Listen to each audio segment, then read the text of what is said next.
നമസ്കാരം. ഇവിടെ വെച്ച് കണ്ടത് നന്നായി. ഞങ്ങൾ വീട്ടിൽ വരാനിരിക്കുകയായിരുന്നു. ഇതെന്റെ മോൻ ഡോക്ടർ സുധീർ. നമസ്കാരം. ഇവിടെ ജനറൽ ഹോസ്പിറ്റൽ ഡോക്ടറായി ജോയിൻ ചെയ്തു. പട്ടാമ്പി സ്വദേശം. പറഞ്ഞു വരുമ്പോ ഭൂമികയുടെ അമ്മയുടെ ഒരു റിലേറ്റീവായി വരും.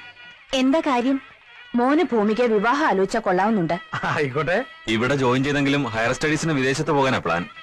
കുടുംബത്തിലെ എല്ലാ സ്വത്തിനും ഏക അവകാശിയാ ഒറ്റ മോനേ ഉള്ളൂ. ഞങ്ങൾക്ക് ആകുള്ളൊരു മോളാ. അവളെ കെട്ടുന്നവനൊരു യോഗ്യനായിരിക്കണം. വഴിയിൽ വെച്ച് വേണ്ട പെണ്ണ് ചോദിക്കല്. ഒരു ചടങ്ങായിട്ട് തന്നെ ആയിക്കോട്ടെ. ശരി. നാളെ വീട്ടിൽ വന്നാൽ മതി.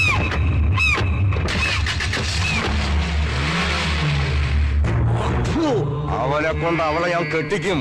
ആയുധങ്ങളും ശക്തിയും കൊണ്ട് നേടാത്തത് ഭരതൻ യുക്തി കൊണ്ട് നേടും. ബ്രഹ്മാസ്ത്രം തൊടുത്തിരിക്കുക അവന്റെ നെഞ്ചിലേക്ക്.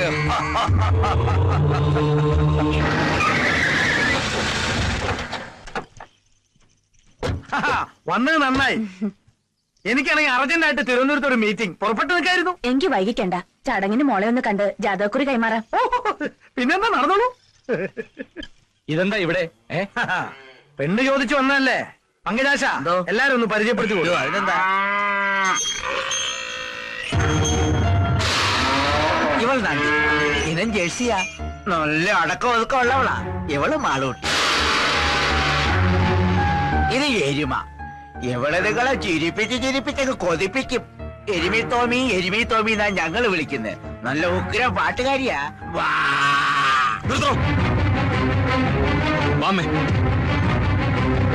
എന്താ ഞങ്ങളുടെ കുട്ടിക്ക് എന്താ ഒരു കുറവ്? ഞാൻ അഭിപ്രായം ഒന്നും പറഞ്ഞില്ല. എന്റെ പെണ്ണിന് ഇഷ്ടായില്ലേ? വിളിച്ചു വരുത്തിയത് അപമാനിക്കാനായിരുന്നു അല്ലേ? അതെ, നിന്നെയൊക്കെ ക്ഷണിച്ചു വരുത്തി ഇങ്ങനെ സൽക്കരിച്ചാലേ മറ്റുള്ളവർക്ക് ഒരു പാടാവുള്ളൂ. എനിക്കറിയാം നിന്റെ വരവിന്റെ പിന്നിൽ ബുദ്ധി ആരുടേതാണെന്ന്. ആ ഭരതന്റെ അല്ലേ? ഏത് കൊടിയേറ്റ സായിപ്പായാലും കോറാത്ത പെണ്ണിനെ മോഹിച്ചാൽ കുടലെടുത്തേ വിടത്തുള്ളൂ ഇവിടുത്തെ പിള്ളേര്. ഞങ്ങൾ ദാനം ചോദിക്കാൻ വന്നല്ല. വേണ്ട, അമ്മ മിണ്ടായിരിക്കെ. പണം കൊണ്ടും കുടുംബഹിമ കൊണ്ടും കോറോത്തുകാരെക്കാൾ ഒട്ടും പുറകിലല്ല ഞങ്ങള്. ഞങ്ങൾക്കാരുടെ ഔദാര്യം വേണ്ട. ഭൂമികയെ നേരിട്ട് കണ്ട് ഞാൻ മനസ്സറിഞ്ഞോളാം.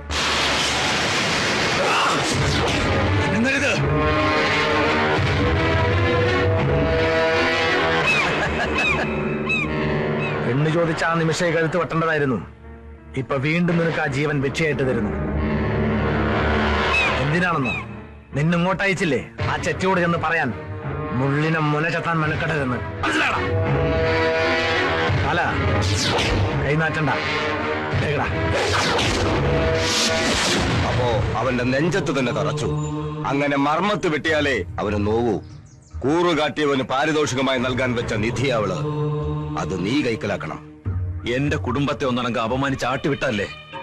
വാശി തന്നെയാ. എന്തായാലും രണ്ടിലൊന്നറിഞ്ഞ് ഇനി ഞാൻ ഈ നാട്ടിൽ നിന്ന് പോകുന്നുള്ളൂ. മിടുക്കൻ. ആദ്യം അവളുടെ മനസ്സ് കീഴ്പ്പെടുത്തണം. അവിടെയാണ് നിന്റെ കഴിവ്. കൂടെ ഞങ്ങളുണ്ടാവും.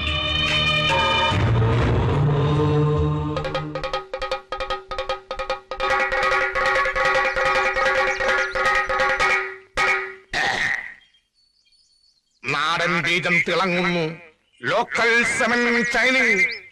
പാവപ്പെട്ടവന്റെ വോട്ട് വാങ്ങി വിജയിച്ച ഒരു സാധാരണ മൃഗത്തിന്റെ അടിസ്ഥാന പ്രശ്നങ്ങൾ പരിഹരിക്കാൻ കഴിയാത്ത ഇവിടുത്തെ എംഎൽഎക്ക് എങ്ങനെ മനുഷ്യരുടെ ക്ഷേമങ്ങൾ നിലനിർത്താൻ സാധിക്കും? സുഹൃത്തുക്കളെ, എനിക്കറിയുമോ എന്ന് നിങ്ങൾക്കറിയില്ല. അങ്ങ് വടക്ക് യുപിയിലും ഗുജറാത്തിലുമെല്ലാം ഗോകുൽ ദൈവങ്ങളാണ് ദൈവങ്ങൾ. അതുകൊണ്ട് ഇനി ഇവിടുത്തെ മൃഗങ്ങളുടെ കണ്ണീര് പോവാനും സ്വാന്തരിപ്പിക്കുവാനും അവരുടെ നീറുന്ന സ്വകാര്യ പ്രശ്നങ്ങൾ പരിഹരിക്കുവാനും ഇവിടുത്തെ ഒരേ ഒരു ശക്തിക്ക് കഴിയൂ.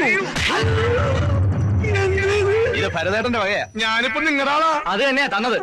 കഴിഞ്ഞ ദിവസം വരെ നീ മറ്റവരുടെ പഠിക്കലായിരുന്നു. അവിടുന്ന് ചവിട്ടി പുറത്താക്കിയപ്പോ ഇപ്പൊ ഇവിടെ ഓന്തിനെ പോലെ നിറം മാറുന്ന നിന്നെ എങ്ങനെ വിശ്വസിക്കാനാടാ തെണ്ടി? അടിയടാ അവനെ. വഴിമാറ്. എനിക്ക് വീട്ടിൽ പോണം.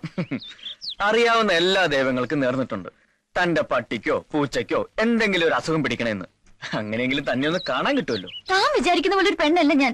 എനിക്ക് തന്നെ ഇഷ്ടമല്ല. എനിക്ക് തന്നെ ഭയങ്കര ഇഷ്ടാ. ഒരാളെ ഇഷ്ടപ്പെടാൻ അയാളുടെ അനുവാദം വേണമെന്നില്ലല്ലോ. ഒരു അപേക്ഷയുണ്ട്. വല്ലപ്പോഴും എന്റെ കൂട്ടുകാരിയെ കാണാൻ കിട്ടുന്ന ഈ സ്വാതന്ത്ര്യം നിങ്ങൾ കാരണം എനിക്ക് ഇല്ലാണ്ടാവരുത്.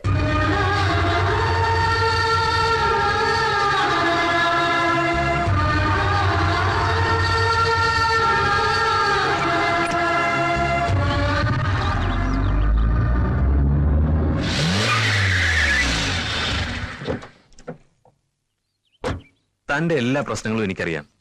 അതുകൊണ്ട് രണ്ടും കൽപ്പിച്ചാ ഞാൻ ഇറങ്ങിയിരിക്കുന്നത്. നീയൊന്ന് മൂളിയ ജീവൻ പണയം വെച്ച് നിന്നെ സംരക്ഷിക്കാൻ ഞാൻ ഒരുക്കുക. പേടിക്കണ്ട, പൂർണ്ണ മനസ്സോട് മതി. അതുവരെ ഞാൻ കാത്തിരിക്കും. പക്ഷെ ഒരു കാര്യം, ഈ നാട്ടിൽ നിന്ന് ഞാൻ തിരിച്ച് ജീവനോടെ പോകുന്നുണ്ടെങ്കിൽ അത് തന്നോടൊപ്പം മാത്രമായിരിക്കും. അതിന് തീർപ്പ് കൽപ്പിക്കേണ്ടത് നീയാണ്, മനസാക്ഷി എന്ന നിന്റെ കോടതി.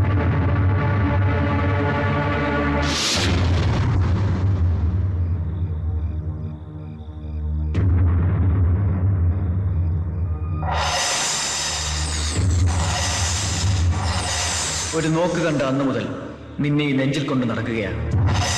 ഞാൻ മാത്രമല്ല, എന്റെ കുടുംബക്കാർ നിനക്ക് വേണ്ടി അവമാനിതരായി. ഞാൻ ഈ നാട്ടിൽ വന്നതുപോലും നിന്നെ സ്വന്തമാക്കാനാണ്. ഇപ്പോഴും നട്ടിലൂടെ നിൽക്കുക നിന്റെ മനസ്സമ്മതത്തിന് വേണ്ടി മാത്രം. എന്നെ വെറുക്കാൻ പറ്റുമോ നിനക്ക്? എന്നെ അകറ്റാൻ പറ്റുമോ നിനക്ക്?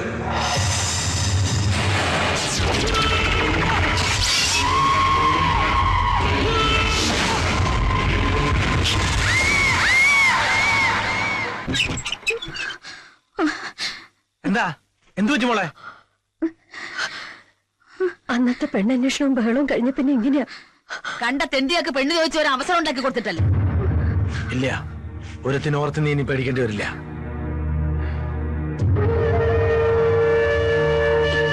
എന്താ എന്റെ മോൾക്ക് പറ്റിയ? എനിക്ക് പേടിയാവുന്നു അമ്മ. അമ്മ എന്റെ ഒപ്പം കിടക്കുവോ?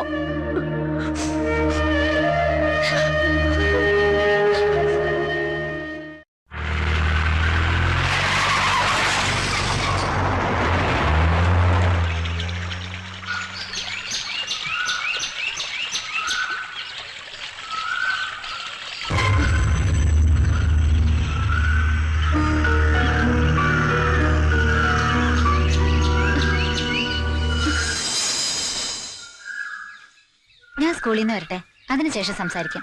ഞാൻ ആകെ ടെൻഷനിലായിഷേ. നീ എന്തിനാ അവരെ പേടിക്കുന്നേ? പറയാനുള്ളത് മുഖത്തോക്കി പറയണം. അവരെന്നെ പിന്തുടരുകയാ. ഞാൻ അവരോട് സംസാരിച്ച പ്രശ്ന. ഇളയച്ചൻ എന്തൊക്കെയോ തീരുമാനിച്ചിട്ടുണ്ട്. എന്നെ ചൊല്ലി എന്തൊക്കെ ദുരന്തങ്ങളാണാവോ സംഭവിക്കാൻ പോണത്. ഞാൻ പുറത്തിറങ്ങിയാലല്ലേ പ്രശ്നങ്ങളുള്ളൂ. അതുകൊണ്ട് ഇനി ഞാൻ നിന്നെ കാണാൻ പോലും വരില്ല.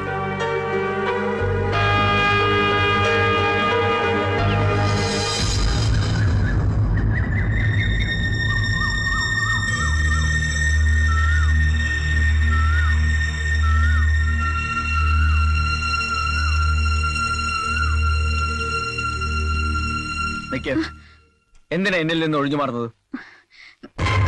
ഇപ്പൊ എനിക്കറിയണം. കൈവിട്. ഇല്ല, അതറിയാതെ ഞാൻ വിടില്ല. ഇതിന്റെ പേരിൽ എന്റെ തല പോയാലും അതറിഞ്ഞേ ഞാൻ വിടുള്ളൂ. അറിയണോ അല്ലേ? ഈ ജന്മത്തില് എനിക്കൊരാളെ മാത്രമേ ഇഷ്ടപ്പെടാൻ പാടുള്ളൂ. ഒരാളെ മാത്രം.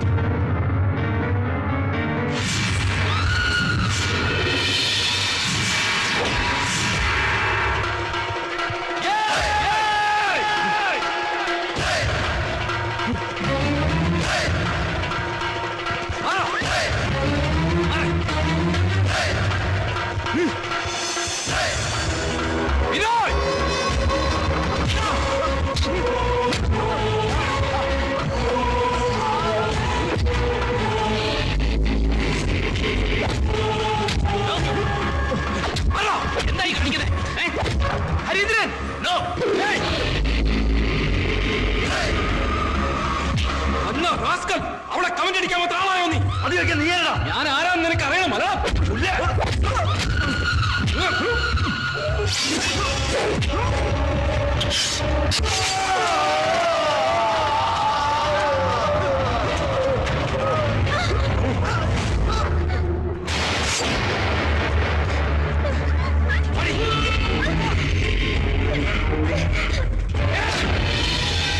എന്റെ പെണ്ണായത്. ഇവളെ ആരെങ്കിലും മോഹിച്ചാൽ, ഒരു നോക്കുകൊണ്ടോ വാക്കുകൊണ്ടോ ആരെങ്കിലും ശല്യം ചെയ്തു എന്നറിഞ്ഞാൽ കൊടലടിക്കും ഞാൻ. ഹരീന്ദ്രന്റെ പെണ്ണായത്. ഹരീന്ദ്രന്റെ മാത്രം പെണ്ണ്.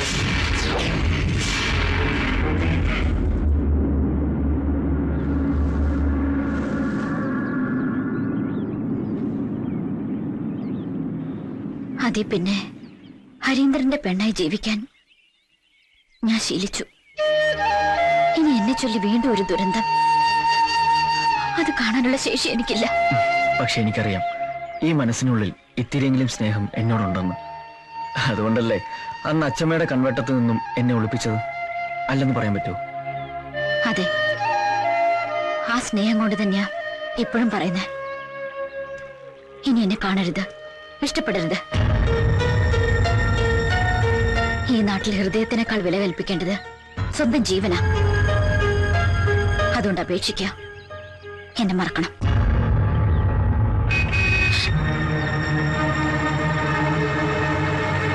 ചെറിയച്ഛന്റെ ആൾക്കാരാ, മാറിക്കോ, അവര് കാണണ്ട. ഞാൻ മാറില്ല. അയ്യോ, അവര് കണ്ട കൊള്ളു. ഞാൻ മാറില്ലെന്ന് പറഞ്ഞു. കേക്ക്.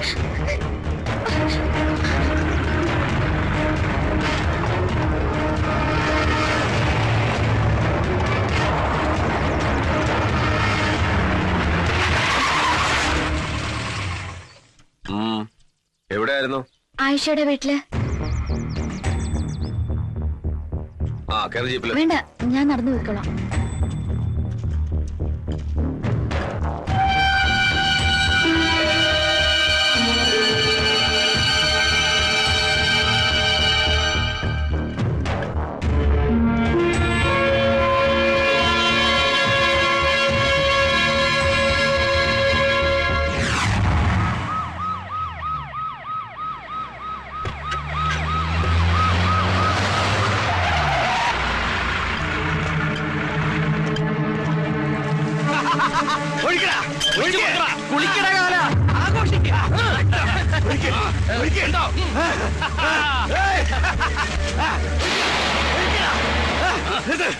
അച്ഛമ്മേ, ആ ഡോക്ടറെ കൈയോടെ കിട്ടി. തീർത്തു തീർത്തു.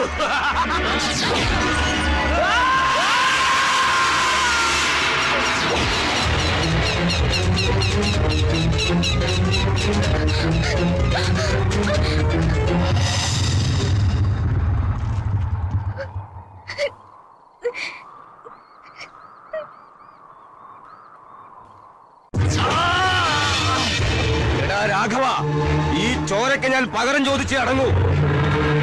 എന്റെ ചങ്കിൽ ജീവനുണ്ടെങ്കിൽ ഈ ഭൂമിയിൽ നിന്റെ പെണ്ണായിട്ടേ അവൾ ജീവിക്കൂ.